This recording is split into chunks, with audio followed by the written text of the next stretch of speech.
Hey everybody, welcome back into the Lettermen Lounge at Roosters on Olentangy River Road. This is Lettermen Live. I am Austin Ward, joined as always by Bobby Carpenter, Justin Zwick, and Nicole Cox from Roosters.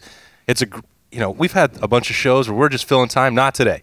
We got basketball, NCAA Tournament. The brackets are out. Spring ball does start on Friday. I know how much you guys love that. So we're going to get rolling, talking about, got some defense to go. Nicole picked a bunch of offensive guys to watch last week, so we'll do some Buckeye leaves. And then we'll have a lot more to fill out, I promise. We're going to have some bracket competition coming up. We'll get into that, give you some details. But this is a good time for Ohio State football, a busy time. It's a good time for Lettermen Live to talk about everything going on at Ohio State.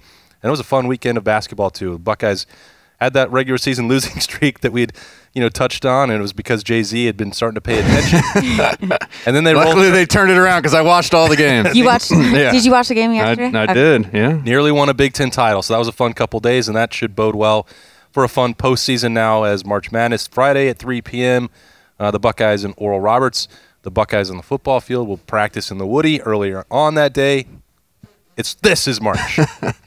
All as well. It's exciting. Yeah, and it's a March Madness and spring ball. And the question always is, Austin, here's people that aren't from maybe Columbus, which is more exciting, potentially Ohio State spring ball or potentially the March Madness tournament. And a lot of times you always think like, I actually know the answer because I see what people read on our website. I understand that. I'll never forget, my co-host Timmy Hall at the Fan loves college hoops, biggest college hoops fan of all time, and he posed that question to me.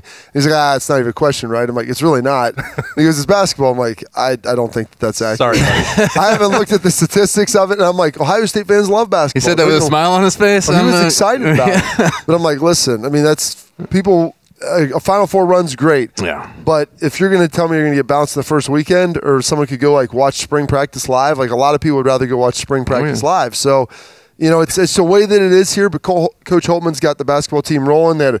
I guarantee the numbers are probably fantastic for those games. They're all compelling. This team has a lot of character. You love them. They're very enjoyable to watch. They've got high-character guys, played hard to the end, and it was a really fun weekend. It was such a fun game to watch. I mean, we had the whole family, the neighbor boys were over. I mean, everybody was yelling. I literally walked out to the garage to get something. I came back in. We were down 6. I was like, how did this happen so quickly? And then 2 minutes later, we're back. We have it tied up again. I mean, they played their hearts out until the very end. I mean, they just did such a great job. And it is fun to watch that our home team, do that. So, and I think that's, to Bobby's point, Jay-Z and I have talked about this before. Ohio State fans are obviously going to watch the NCAA tournament. They're going to watch the Big Ten tournament. But the level of investment in reading off-day stuff or caring about, practices and the depth chart and all that, that's different. All right, so people are going to watch it. I'm just saying that they don't maybe read about basketball as much, but that's fine because they will for the next couple weeks. Yeah, this is when they're going to be locked in. College basketball, the way that it's set up now, I mean, they play so many games, and it's all about the tournaments. And so you get to this point, now everybody's heavily emotionally invested, whereas you look during a football season, you have so few games where you lose one a week where everybody builds up for that Saturday. You lose one game. Yeah, it's a funeral in Columbus, Ohio, so it gets a little rough as we get this delicious food here delivered. We got some fried pickles coming through here. That sounds fantastic. A favorite in this week. They're dangerous, they are, no doubt. That and the mac and cheese bites. So the best part, the March Madness, I will say, it might be the greatest viewing event in sports that you're going to find that spans a whole month, that you can sit around, eat some delicious food, have some drinks, burn a couple of weekdays during work days. Well, how about that change? A couple of early days, Mondays and Tuesdays this year, right? No traditional Thursdays. So starting on Friday, we lose one of those days. That's no fun. So what is this, Thursday? It's Friday to Monday then? Friday to Monday. Yeah, which is strange. Don't like it. I really don't, but I understand why they're doing it now and to try to get it done with all the travel. That's going to be bus travel, I guess, if you will, but it's going to be fantastic. Yeah, it's a great time of year just because it's kind of like that thing, spring ball is getting ready to start. Spring games are down the road. Yeah. And it kind of gives you something to do for that month, right? Where you just got practice going on football-wise. A lot of games, a lot of excitement. One and done tourney, you can't beat that. That's why I think the playoff is so cool because you get 4 teams in there in football, and that game really does matter to go on to win a championship. And March Madness, there's nothing like it. I'm glad they finally, we got it in this year. Or we're hopefully going to get it in this year, but missed it last year. It's just a great time, and if Ohio State can continue to just plug away, man. It'd be a lot of fun here. I mean, I know Ohio State fans love to be able to root for winners, and if they can go in and make some noise here in this tournament, it'd be a lot of fun here. Well, and the commentators kept saying yesterday on the TV that the two teams, Illinois and Ohio State, definitely will be ready for the tournament because Ohio State played so much basketball last week. Yeah. I mean, what did you say? It was like 170 minutes of basketball where not everybody else had. So a couple of our guys were playing 95% of those minutes too, right? I mean, you could see it yesterday. I thought, anyways. We looked a little tired in the legs. I mean, EJ, I felt like couldn't get his jumper going. Just looked like he was a little tired. EJ ever got his jumper? Well, no, his was the entire game. I turned the game on. We were down 16. I was outside working. I'm like, yeah, let's go. Ooh, that's tough. So the fact that they even came back and made that into a game and came down to what it did was impressive. It was. It was their fourth game. Yeah. You look at that.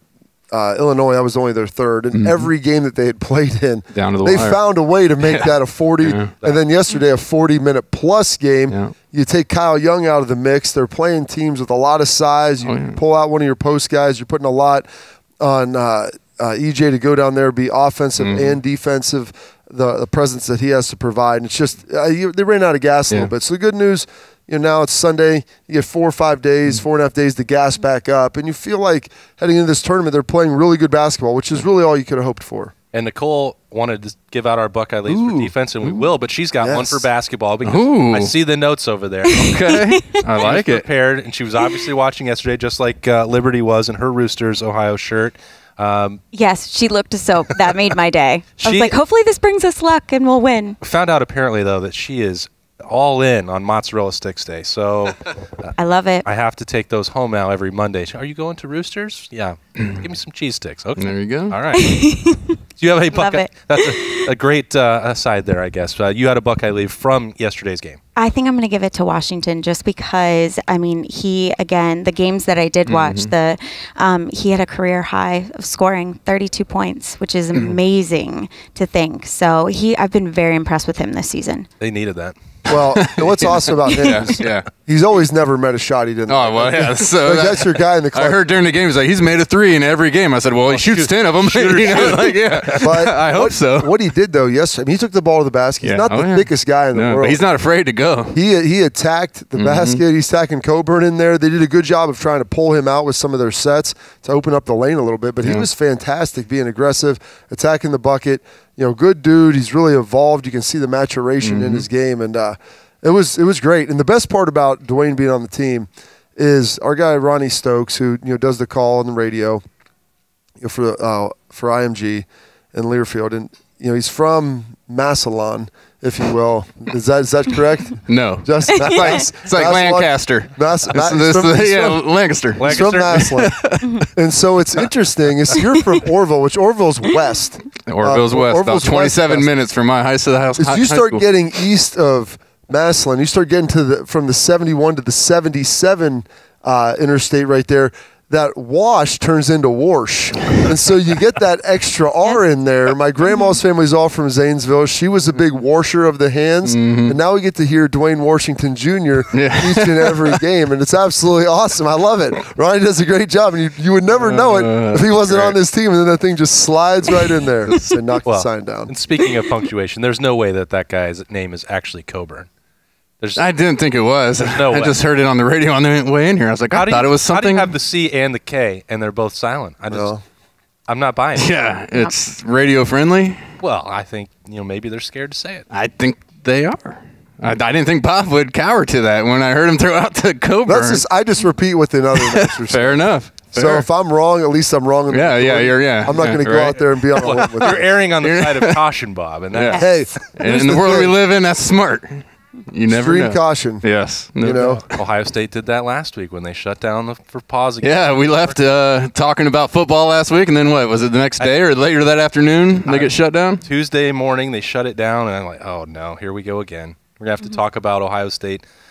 Are they reopening? I mean, they reopened on Friday. You're inside right there. I mean, you know as much as anybody. You had that article out on the 12th. That was Friday, right? I read that. On Friday. So it lasted 3 days. They did some additional testing after what they saw. They were concerned about some elevated levels. Again, that's been an issue, going to be an issue still for a while until everybody has that needle in their arm. But Friday. That's amazing. Kurt's concerned about some elevated levels. Are we talking about cholesterol here? You know, It's just a part of the lexicon now. You know what I'm talking about. Yeah, I mean, out of an abundance of caution and care, you can say that. You say it about anything. I mean, I'm going to stop drinking water because I don't want to choke on it. Out of abundance of caution and care, it might kill me. Hey, can't argue with safety, Bob. But I can't argue with you saying as soon as everybody has that needle in their arm, which, I mean, you know, being a child of the '90s and having images from Pulp Fiction burned into my mind, that is usually what goes to it more than a mass vaccination. So we're still getting used to all of that. I didn't mean to drop that in so carelessly, but anyway, all right. They were back at it on Friday. They're on schedule to start practice this Friday. Spring game still scheduled for late next month. And the defense is going to be the focus this week, Nicole, since we went through the offense a week ago. Catch up on LettermenRow.com if you haven't seen that episode. And if you haven't, what are you doing? Yeah. Get your act together. And you're going to hear about the wrong appetizer if you watch that show. Fried pickles this week. All right, so we're watching the Silver Bullets. Big spring for these guys. Kerry Combs into year 2 as the defensive coordinator. How is this going to play out? Who are you watching heading into camp, Nicole? Well, obviously, Haskell Garrett being back, I think, is absolutely amazing. Yep. I mean, he's an All-American. He is aggressive, and, you know, he is dominant against the pass and the run. So I think he will be phenomenal. And I also think Tyrik Smith is going to impress us. I really do, because, you know, we had Joey Bosa, then Nick Bosa, then Chase Young, and we need someone to kind of take that place. And I think that is his responsibility. So we should hopefully see that this year. The Rushman getting the attention. Well, yeah, Tyrik Smith. He's like looks like the longest dude on the field, wearing number 11. I mean, he's already like 6'5", and I feel like it stretches him like another 3 inches. And then Haskell, I want you to get Haskell the Rascal Garrett going. I mean, he might as well be like a WWE wrestler right now. Haskell the Rascal Garrett. We need to get that to everybody. Put that out there. Build some graphics around it. Sammy Silverman, get him on. Yeah, absolutely. Haskell the Rascal. I mean, am I putting my guys out now? I mean, well, jump in there, Bob. I didn't know. I mean, so my guys, Lathan Ransom and Court Williams are my 2 guys. Court Williams, I talked to him when he came in here. He could give me the full recruiting breakdown. You know, he's doing a little business, doing a little communication, so they wanted me to kind of talk to him somewhat. And one of his nicknames was Jailhouse because of his thick neck and how big he is. So he's a guy that I thought they were going to play early on last year, and then due to COVID and injuries and everything that just happens, it's like, all right, he was going to be a contributor and then wasn't able to really contribute in the way that you wanted just due to lack of reps. And so then you go to Lathan Ransom. He comes out there. You got a true freshman in there, you know, against Clemson. He's in against Alabama. And the guy played pretty well. Yeah. You know, he stayed within himself. But those 2 guys, as you look at this secondary, you're going to have to find some playmakers back there. I think Court Williams is really versatile. Wouldn't surprise me if he kind of fills in as that like nickelback at some points down in the box safety. Maybe even grows into a will linebacker. Yeah. I know he's going to want to fight it, but he's got like your body grows to the size of your head and neck, and he's got a nice thick neck and a large dome, so he's going to be a fit dude and have a lot of power. But finding those guys that are 215 to low 220s that can run and cover and do all those things, like he possesses those traits, and it's very, very important. You know, and it's transitioning now to the next level because you see so many guys in the NFL that do a lot of that with this wide open offense. So those are my 2 guys. In the secondary that I'm going to be watching there. I could be like Schlegs and then take the whole defense. You know, there's 4 linebackers that need to be replaced. We can come back to that in the second part of the show. Nicole missed a few D linemen that I'd like to get in there too. So. Yeah, I mean, when I was thinking about this on the way down, it was mostly defensive line I was thinking of. You know, I know we're going to be young and putting some new guys in at that linebacker position, but I think if you can be strong up front, that will only help those younger guys at the linebacker position. Bob, we can talk about that later, I'm sure. But, you know, we just didn't seem to have that edge rusher, which we've been lucky as all hell because we went from the Bosas to, I mean, it's ridiculous. You want a Pro Bowl pass rusher. Yeah, right? I mean, it just was year to year to year. We just had those guys, you know, and last year it just didn't work out that way. I think, you know, Zach Harrison's a name that, you know, we really need to kind of blow up, and maybe this spring, this camp will be that for him. Tyrik Smith, I like that. The one is the one we don't know, I think. You know, you have Haskell coming back, so you kind of have your 3 of your 4. Yep. So who's that other spot going to be? Who's going to emerge there is going to be big because, you know, what the linebackers like talked about, those middle guys can take up a lot and help those linebackers out, you know, and filling holes and taking on those blockers. So I think that's going to be a huge part of this spring and camp for us. Yeah, probably needs to be that guy that I'm looking for hasn't been healthy for a couple years. That's been the biggest issue for Teron Vincent. Showed up as the #1 defensive tackle recruit in the country. Seems like that's a common theme when we're talking about Ohio State's recruiting classes and these guys, this next wave that's coming through. He played more last year, but he still didn't have the benefit, Bob, as you know, of going through a full, normal offseason. Hurt and because of COVID, didn't get to do the normal development, and I think that's all held him back. You haven't seen his true upside the way it's been dating back to his high school career and the way that he just wrecked people up front, got those NFL bloodlines. Not a very tall dude, but real girthy inside, which is what you're looking for. Well, it's not always about the size, Bob, but how effectively you can use it, and that's important to keep in mind about all of this. That's my pick. Those are all. Nicole, are we missing anybody? Did you want to go Schleg style and drop the rest of the roster in there? I think that's everyone I have for right now. Okay. We're going to join up with Roosters, as we love to do, with a little bit of a bracket challenge. I'm excited. These three and me, probably Spencer and Berm, will all have some brackets out there to compete because we want to win some Roosters gift cards too. Yeah. Yes. I don't know exactly how many. I think we're going to do maybe 5 of those, Nicole. Yes. We're going to post some of the details in this video and on Lettermen Row. That's the greatest prize you can win, in my estimation. Some Roosters gift cards. I'm so glad. No, we are happy to do that. So, yes. How much do you look forward to, or how often do you fill out? How many brackets do you fill out? Do you have a tradition for filling that out, or is it new for you? It's a little bit new in the sense that now we kind of fill it out as a family now that my son's really into it, which is a lot of fun. He's not eligible to win. He's too good. Yeah. He can't compete. He was pretty mad because, I just filled out my bracket quickly the year we did it. And I, of course, beat him. And he was out like the first round. He was so upset. Yeah. And I was like, this is how you do it. You just kind of pick whatever.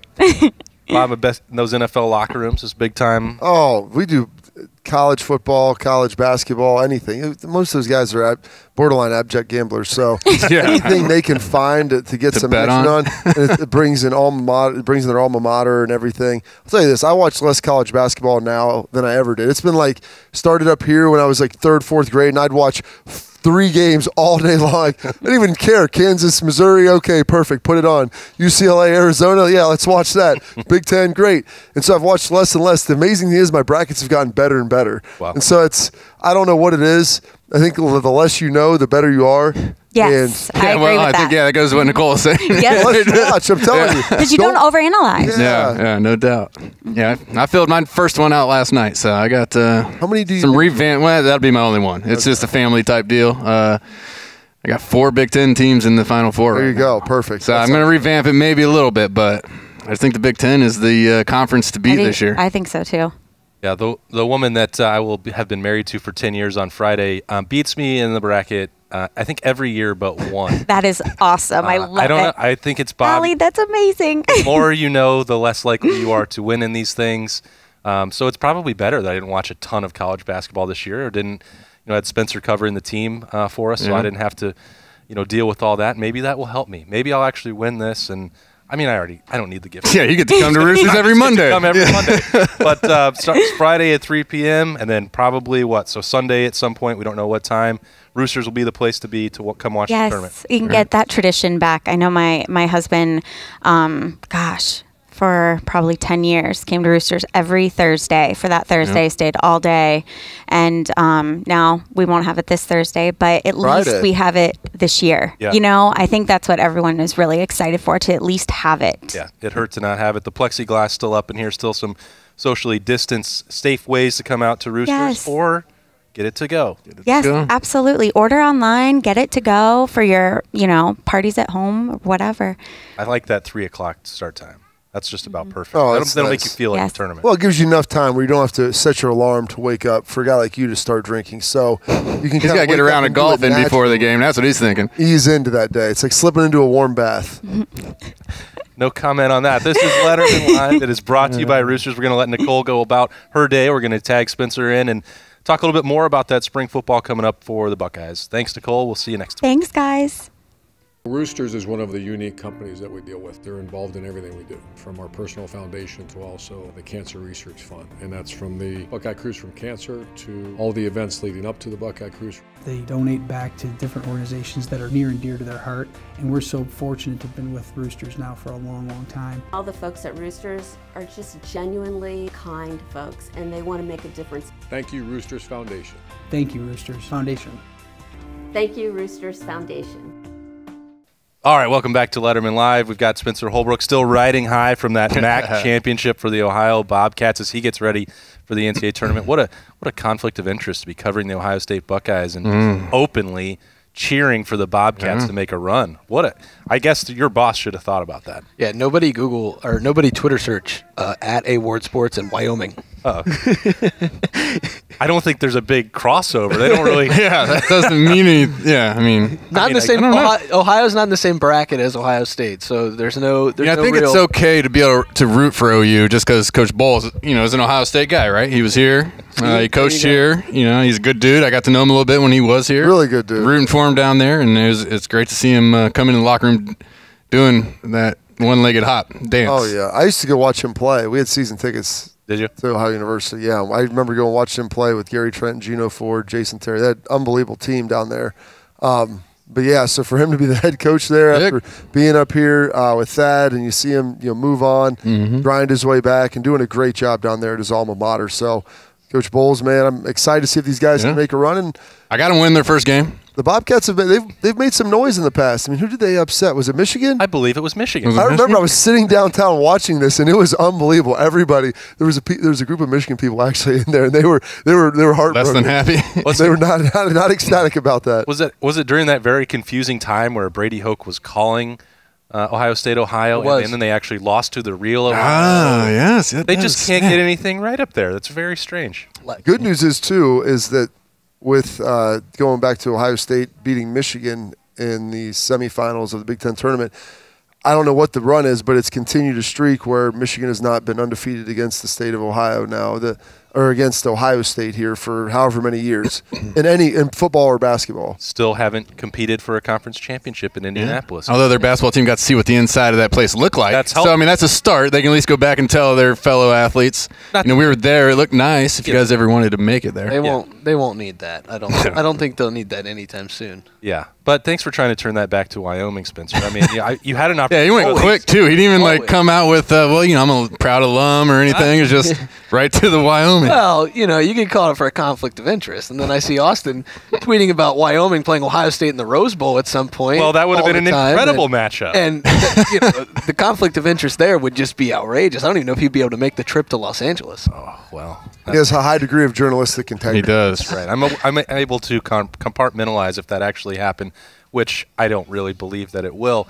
But as both Wyoming and Ohio State get ready for this season on Friday with spring ball, we touched on it a little bit early on, Bob, but this linebacker group, I think you purposefully held it back. When you were losing so many reps, so much experience, a 3-time captain, 3-year starters, that entire starting group plus one. This is a pretty big spring for those guys. Yeah, losing 4 guys who all kind of brought something different to the table. And so it's not like, we can have this guy, he'll be able to slide in and take some of that.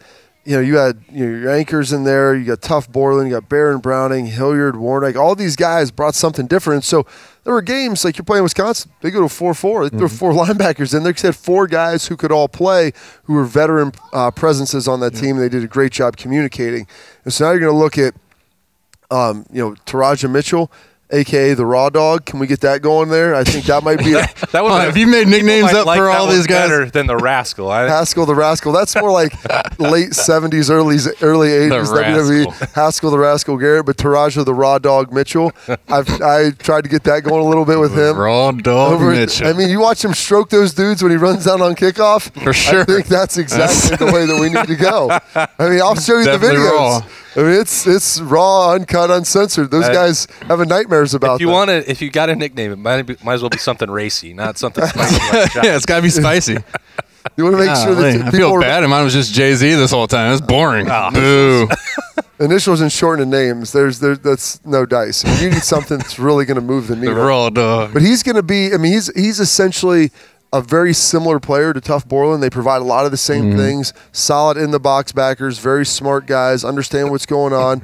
Not a guy you want to maybe get locked in, with a receiver and coverage down the field, but a really, really good run stuffer. Smart player, can move well enough inside, and so he's going to have to be the catalyst to be able to have the communication between the defensive line and the secondary, which is also a little bit young at spots. So there's going to be this communication gap to make sure everyone's on the same page, because there's nothing worse on defense when you have half the guys running something and half the guys running something else. The famous saying always was for our coaches, if we're all wrong, we're right. Like, it may not be the great call, but at least we don't have things given up so that, I was doing this. One guy said, I thought we were this, and we were not, type thing. Every time you think you set this program backwards. There you go. Luke I want to ask you, Bob. I mean, the linebacker group is one that basically is the quarterback on the defense, right? Yeah. So, I mean, out of these young guys who none of them have a ton of experience, in doing so, being on the field in live game, having all the bullets flying, having to make those calls, get everybody in the right position. Who do you think out of that group of four, probably has that best chance of becoming that guy that the defense coordinator can kind of rely on to make sure that what you talked about, everybody's on the same page, we're all going at the same, You look at Dallas Gant. Dallas Gant. And, I feel like him and Taraj are the guys that have been there the longest. Are they both seniors now? Both seniors, and Kayvon Pope as well. Kayvon Pope, yes. Gosh, I remember Pope. That's amazing. Yeah, we do have guys who have been in the program for a while. And that's the other thing that's really interesting. I'll let you answer in a second, Bob. But those three guys waiting so long in this era of the transfer portal. And portal swipe. I mean, just go right in and find somewhere else. All those guys could have played, anywhere else in the Big Ten for sure, almost anywhere in the country. And they chose to wait now 3 years behind these guys that stayed forever and still could have come back. Stayed, they all could have come back. Which is kind of crazy, but I mean that also tells you a little bit about that culture for the Silver Bullets, the linebacker room, that they were willing to wait their turn that long, because that's almost unheard of. Especially guys that are highly recruited like that. And Kayvon came in, and I remember he was battling some injuries his rookie year in camp, or freshman year. You wanted to try to get him out there, and it's just, if other guys develop. And here's the irony with this: these guys are going to see. Baron Browning, who highly recruited guy, didn't really play a ton until his senior year. And some of it was due to injury and, just scheme fit and where they were trying to put him. But you're going to now be able to pair that up and see a guy who, waited and is probably going to be drafted in the first 3 rounds. And so it's like, I mean, it's not like you could go somewhere else and roll the dice and who knows what happens. Like sometimes the devil is better than the devil you don't. And the scheme, the coaches trust you, you're a good guy. All these guys, high-quality human beings. They care about what they do.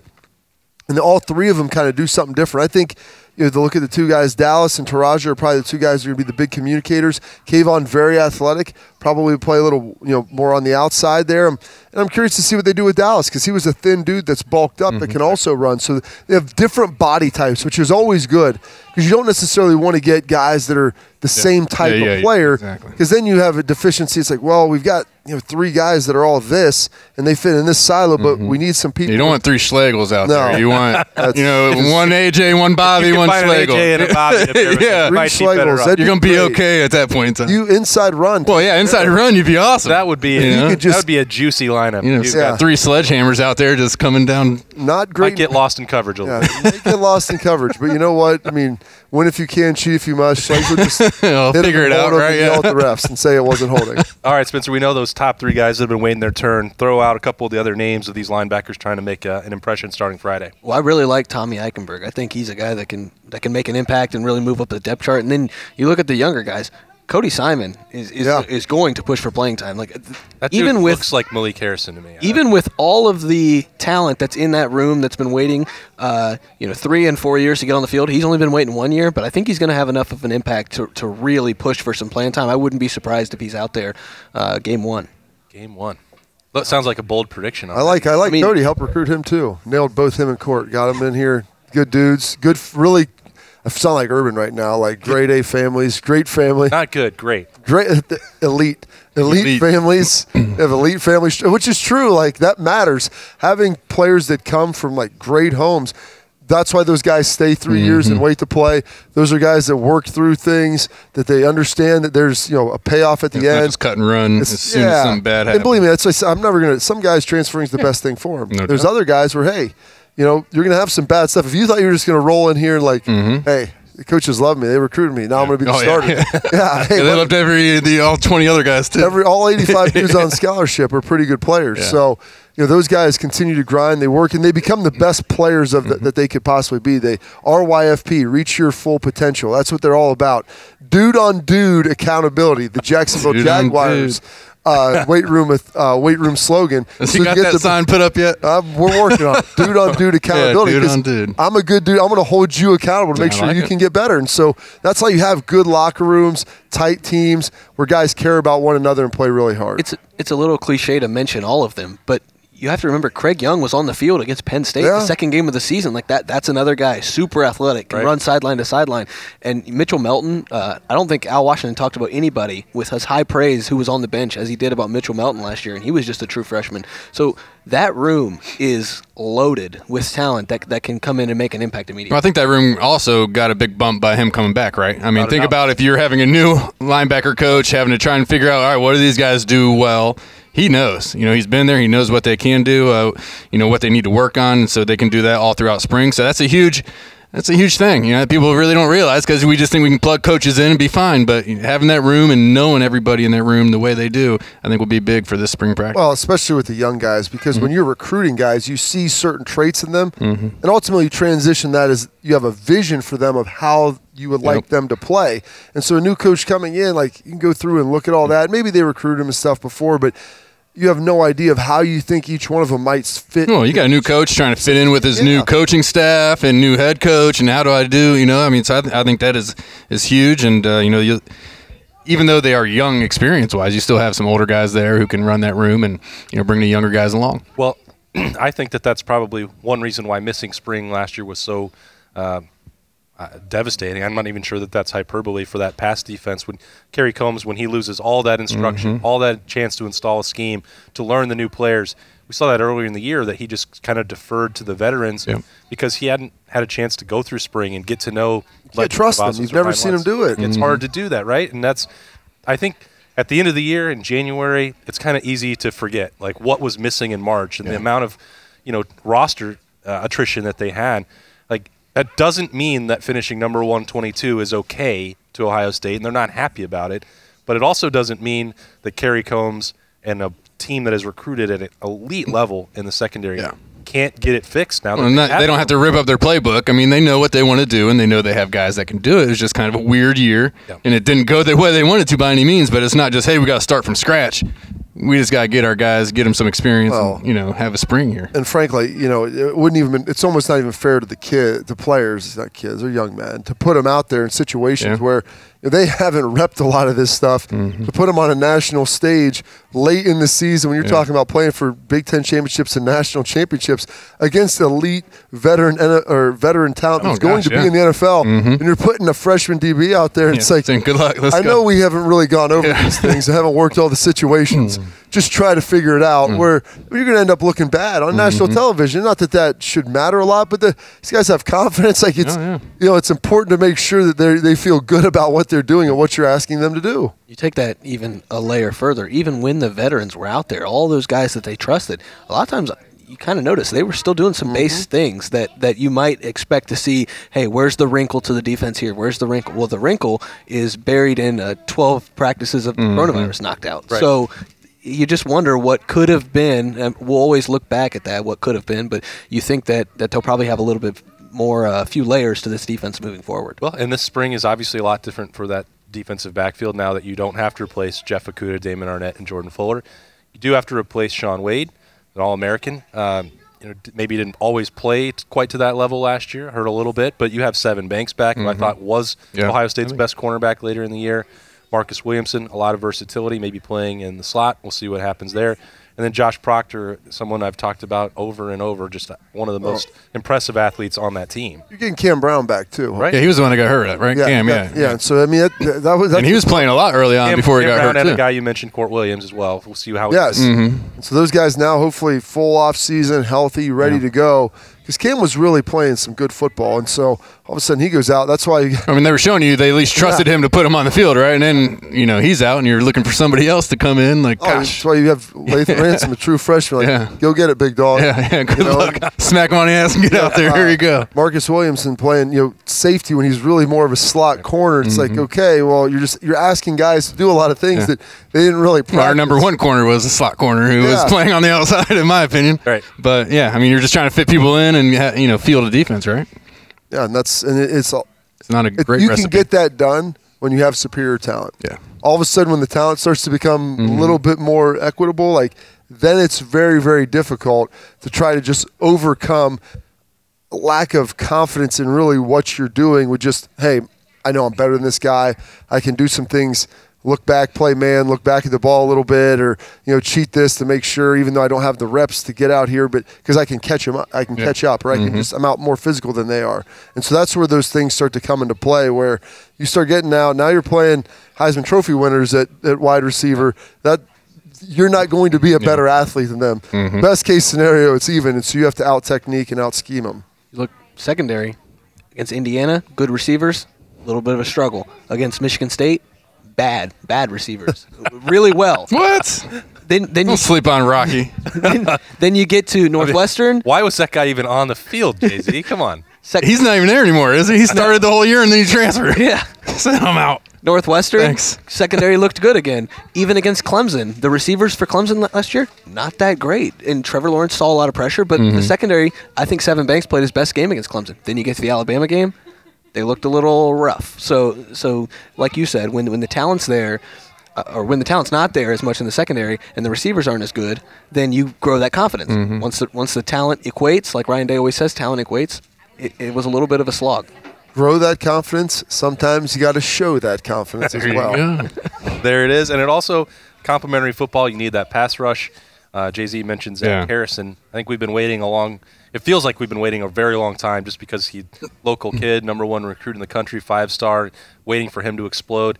It hasn't maybe happened at quite the rate that people expect, but people were thinking I'm like not saying the it's Bosa's, they were very polished coming in. Chase, everybody was upset that when Nick got hurt, like, well, why didn't Chase come, boom, just be great? Well, he was good, better at the end. By the next season, he was really good. To expect a guy to be a defensive lineman and be really good as a freshman, it's really hard, man.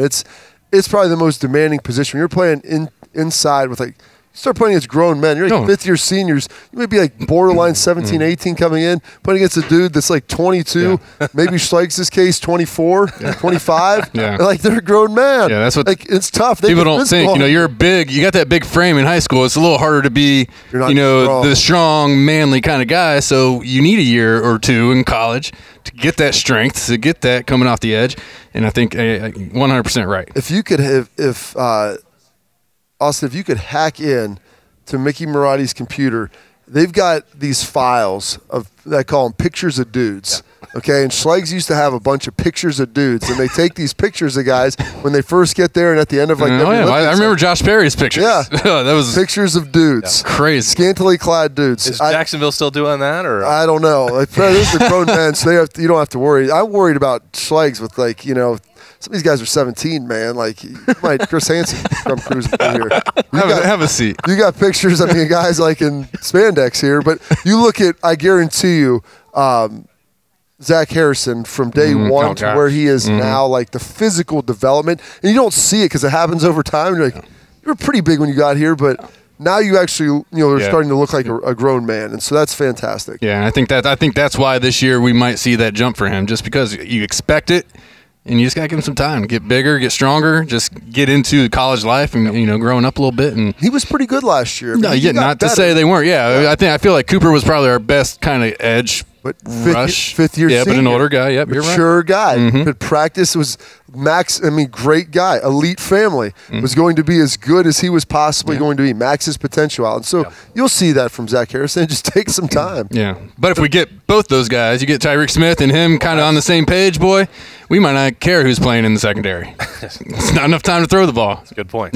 Those expectations for Zach Harrison were so high as a freshman, and when we just saw the Bosa's do it, we saw, we just got used to it. When you actually look at him, though. He was a really raw prospect. If there's a guy, though, that could come in, I know Austin hates talking about true freshmen stepping in and playing. Another guy one. who's worked with Larry Johnson already for 2 or 3 years, a guy who seems to be as polished as you can get coming out of high school. Jack Sawyer can come in and really push that too deep. I really think he has a chance as a true freshman to be one of those rare guys that is really pushing for playing time, and eventually by his sophomore year, we're talking about him. I don't even see him as a real true freshman, though. Yeah. I mean, the guy didn't play his senior year in high school, right? So all he's been doing is working out to Woody Hayes, something, Somewhere along those lines, trying to. So he's probably, he's a year and a half ahead of these younger guys. I've never seen a high schooler do the hand placement drill that Larry Johnson teaches like he can. It's crazy how far ahead he is of normal high school kids that come into Larry Johnson's program. Hey, it's dude on dude accountability. Dude on dude. They got dudes. And Bobby talked about that too, with how polished the Bosas were when they got here. I mean, I'm not saying that a freshman will never help Ohio State or that they couldn't or shouldn't, but you're not wanting to pencil them in as a starter and rely on them in the season opener as a true freshman. And that didn't even happen for the Bosas. Either. And Larry Johnson, I think in some cases he does it purposefully to take it slow, and some you have to actually – you're obviously going to have to earn it no matter what. Joey's was expedited because they just didn't have anybody else. So, by week 5. He played 93 snaps, I think, in that Big Ten championship game against Michigan State as a true freshman. It wasn't even – that's what we talk about. It's not even really fair to ask a kid to do that at that point. But they've been working on the hand placement. The jump that I felt confidence-wise my freshman year to my sophomore year just in hand placement, and then sophomore to junior, it's immense because – you're a young man in high school, you can just run around people. Be faster and bigger. Yeah. You don't need the technique because you start to get to Ryan Day. As the talent begins to level out, all of a sudden those things are more important. All right, that talent is going back to the field on Friday for Ohio State spring ball starting 3 o'clock on Friday. The basketball team will be playing in the first round of the NCAA Tournament. Busy March for the Buckeyes. A fun time to be watching Ohio State sports. Appreciate Nicole Cox and Roosters having us in here once again for Lettermen Live. Come in to watch the games this weekend. Come back on Tuesday for Appetizer Tuesday. It's a Jay-Z special with fried pickles. Fried pickles. So for Nicole, for Spencer Holbrook, Justin Zwick, Bobby Carpenter, I am Austin Ward. This has been Lettermen Live. It's brought to you by Roosters. It's a fun, casual joint. We will see you again here next week.